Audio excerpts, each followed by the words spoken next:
Hey, welcome back to another video. Matter of fact,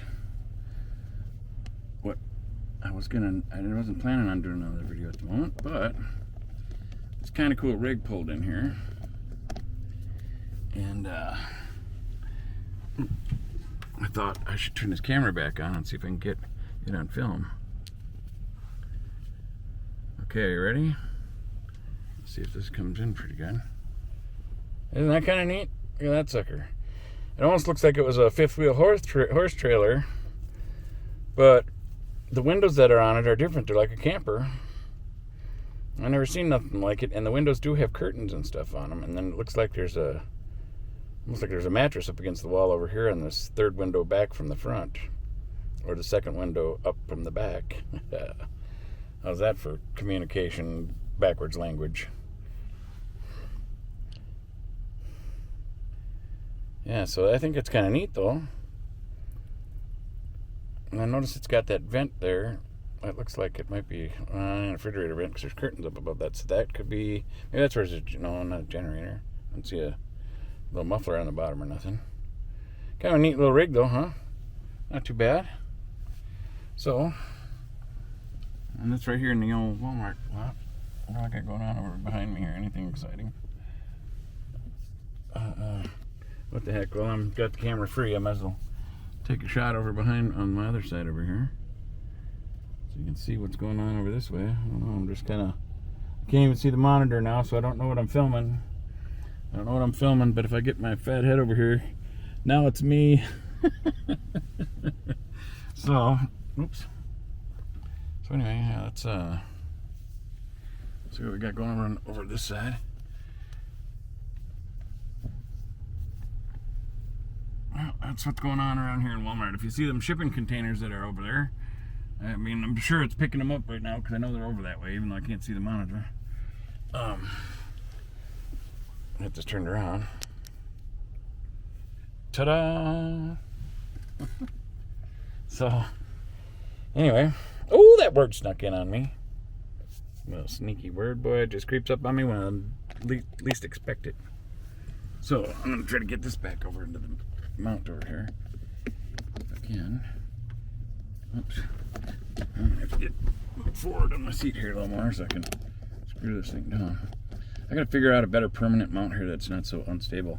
Right now it's this little bendy thing, that camera mount that you could, like, it bends and holds shape, so you could, like, wrap it around a tree branch or something and hold your camera there or something, or around a pipe or something. And it's sitting on the dash, but I have this LED rose light that I'd given my mom. That's a story I'll tell you. And my mom wanted it on the front dash up here, so I did a Velcro situation and put it down there, so it stays down, kind of, so it don't slide all around.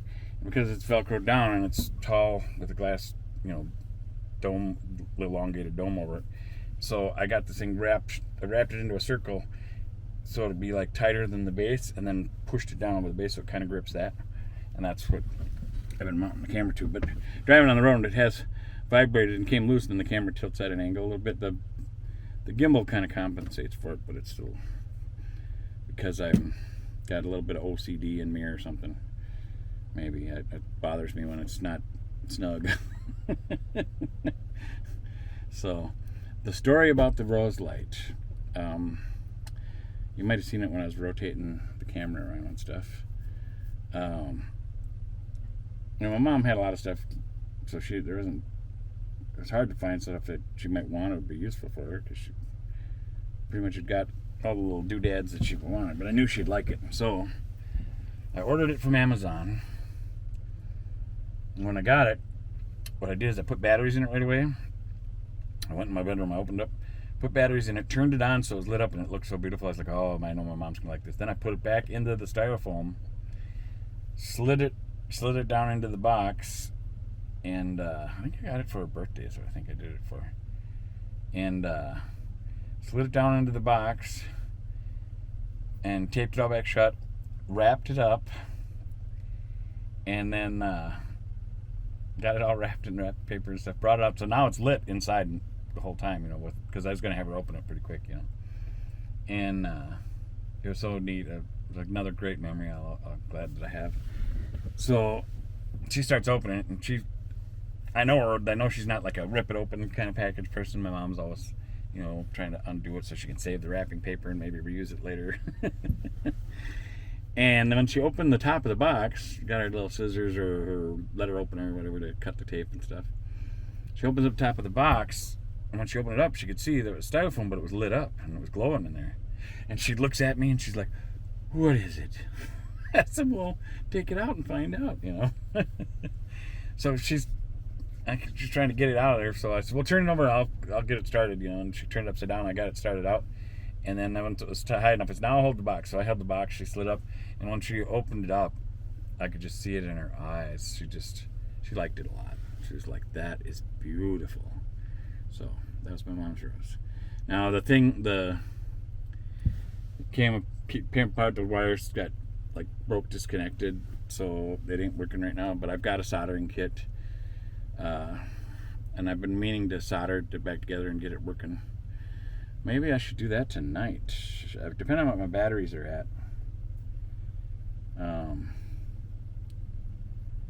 We don't know, because we got the cold weather coming, and I want to save the battery energy to make sure I got battery for the furnace, even though I know I won't run out. I've never ran out of power.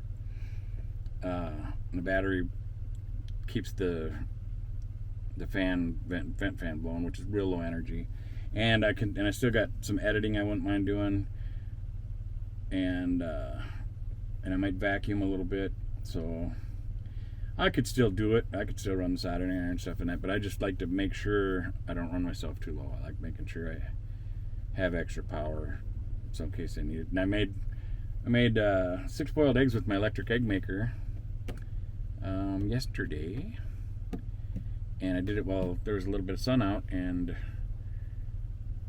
it didn't even. I was at 100% in my battery, and when I was done making eggs and stuff with the electric egg maker, which I think that pulls like 350 watts, and that takes about maybe 15 minutes or something like that to make the eggs or something. So, and even after that was done, because I did it while the sun was out and I got 400 watts of solar, I was still at 100% battery, even after. So basically, my solar panels were putting out close to enough to keep running that thing without the batteries really taking any dip, So that was kind of neat experiment, and watching my voltage and stuff like that. I've got a Victron thing I've got to hook up to it yet, that I got to wire into the system, and it's a monitor, and I just haven't put it in yet, because I had so much crazy stuff happen in my life, and even though I was preparing for van life, RV life, I got thrown into it, when my mom died and my siblings all got goofy and squirrely and stuff. Too bad. I sure hope they come around, and I really hope they turn to the Lord or something or whatever. I hope somehow they find their way to the Lord and start being better people. I don't know. That would be nice. I would like that. So if you can make that happen, Lord, that'd be cool. As for my brother, I think that'd be great for him too. I would like that so much. I just don't want to be around him anymore. He's created too much havoc for me. Anyway, I'm sorry I got sidetracked there. What was I talking about? That stuff gets my brain all somewhere else, Oh yeah, that Victron thing. So because stuff happened and I kind of got forced into it faster, because I kept waiting, okay, I got this and that. Okay, I want to get a couple more things. I'm getting ready for it. And then because when my mom died and all this stuff happened, it was just kind of like, guess what? You're gonna do it now, So I've been living in the camper for going into my 4th year now, and through Minnesota winters each time. Been just surviving. Did in the beginning of 2 winters ago, I think it was. Yeah, 2 winters ago. In the beginning of winter, 2 winters ago, my first diesel heater crapped out on me right when the cold weather came. Go figure. Right when the freezing cold weather comes, it crapped out. So luckily I got a buddy heater for backup so I wouldn't freeze. Plus I could run the engine and use dash heat, which gets very expensive, to run the engine for dash heat, because it's a big Ford 460 engine, V8 in there. But anyway, I've made it through the winters, and the Victron thing, everything happened so fast. I just did what had to be done right away, because it I was in survival mode, with having siblings acting like you didn't expect them to act, and stealing from you and stuff, and just greed. Oh, just terrible. I'm so disappointed in my stepsisters. One of them hung in there for a little while. She was pretty good for a little while, but then she got squirrely too.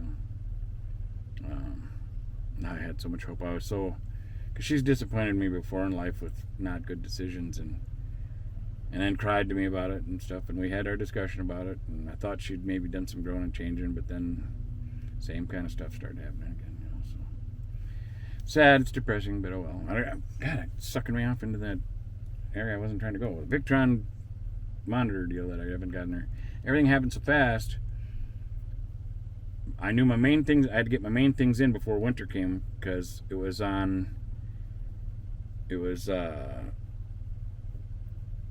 was it 3 years ago on October 31st? By October 31st, my sister wanted the camper out of her driveway, and she was all had her tail in a knot. And I'm not going to get into all the reasons for that. And she didn't even know that I know all my siblings. I know so much about their little schemes and stuff, but I just didn't. Why say it to them? I'm not going to fight with them, I know other people that tell me stuff that they think that wouldn't say nothing, And but anyway, that's why people tell me stuff, because they know that I'm trustworthy and I keep it between us. I don't need to tell other people stuff, Anyway, gosh, I'm getting sidetracked again. That word snuck in the process. Well, that's a sneaky word. Anyway, I hope you don't mind my goofy humor. That Victron monitor deal, I've got there's this thing called like a shunt or whatever, where the grounding plates and all this stuff. I got to wire, and it's got to be wired a certain way. I got to put all that in there yet, but because everything happened so fast, I figured the main thing was to get my whole solar system and get the solar panels on the roof, get my lithium batteries, the inverter, and the 12-volt fuse box, the charge controller, and my main shutoff switches and fuses and all that stuff. Get all that main stuff in, so that way I would at least have power, solar power to recharge my batteries, and get the diesel heater in. So, because I had to be out by October 31st, and winter was coming, so that way I'd have heat.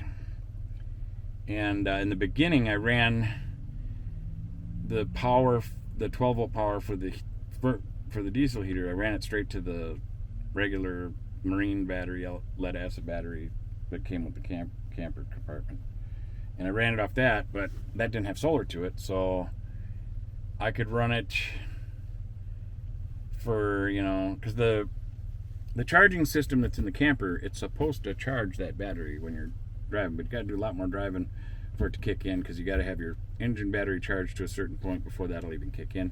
And the relay that's for that, I think, might be on the blink, because sometimes it'll charge, sometimes it won't.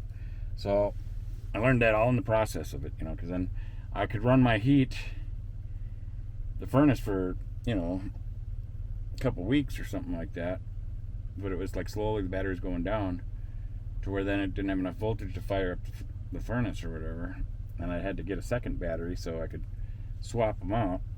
And then I bought a 60 watt, I think it's a 60 watt, 60 or 80 watt, 60 watt solar panel, I think it is. Maybe it's an 80. I can't remember now. I think it's a 60 watt though. And I mounted that up in my one side window, and ran the connections off that, some alligator clip connections that came with it, to the battery that was lower. So then what I'd do is I'd charge that battery with the solar trickle charger, and then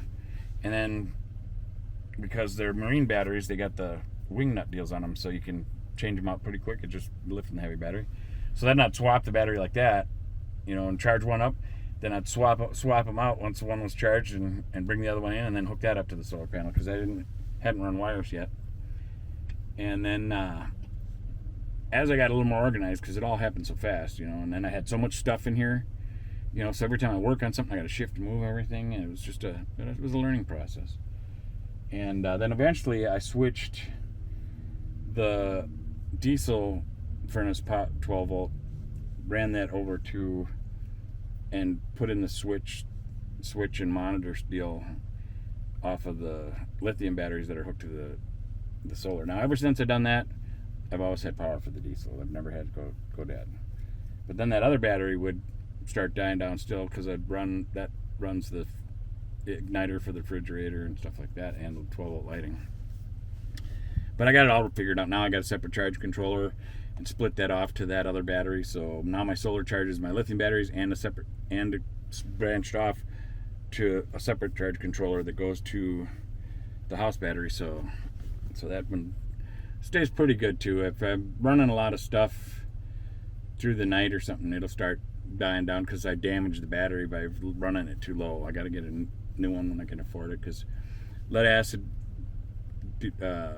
marine batteries or lead acid batteries, you don't want them running below 50%, or it starts damaging the battery a lot faster. If you keep them above 50% charge, they last a lot longer. Well, because I was all in the process of everything happening, I ran it down to dead numerous times, so that battery, I pretty much beat it up, both of them. So eventually got to get a new battery and keep that try to keep it above 50% on a regular basis, and then I'll be all right with that one. But right now I still have the two, and I can swap them out. I haven't swapped them in a long time. Ever since I got that other charge controller in, I haven't had to swap them. But I could tell that other battery's starting to kind of tank down more. So at some point, I'll probably put the one I got in here back in there, and then get rid of the other one. Go whatever they give you. If they give you $3 or something for turning in an old battery, and then I'll buy a new one when I can afford it. But that Victron thing, once I get that mounted in, man, it takes a long time for me to get to my original story. Once I get that wired in,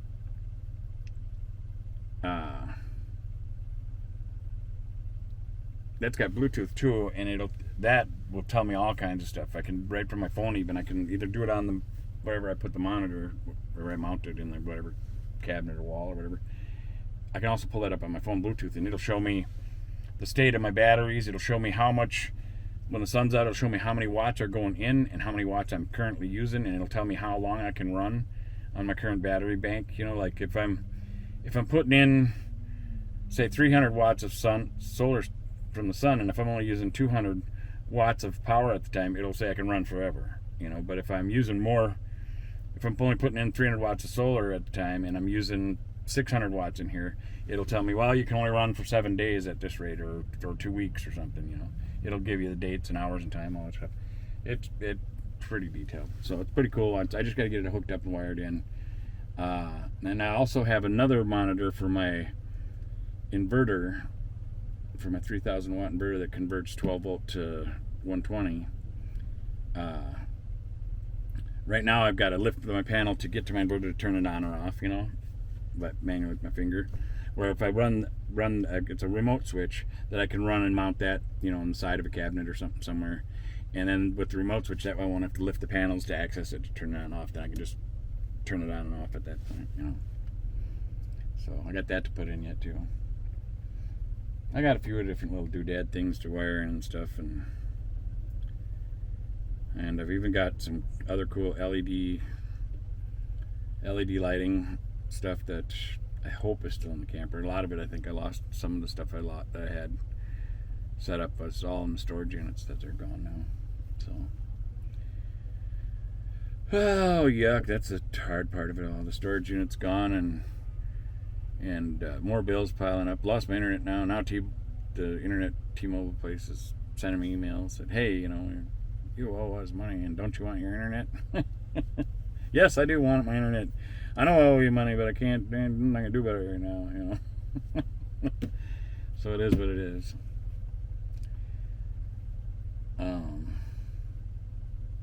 Yeah, if I'm not gonna go into Walmart, I better just go in there. Go in there and get it done with, because then I found out if I park close enough to Arby's over there, because I don't have internet now. I'm talking about that. If I park close enough to Arby's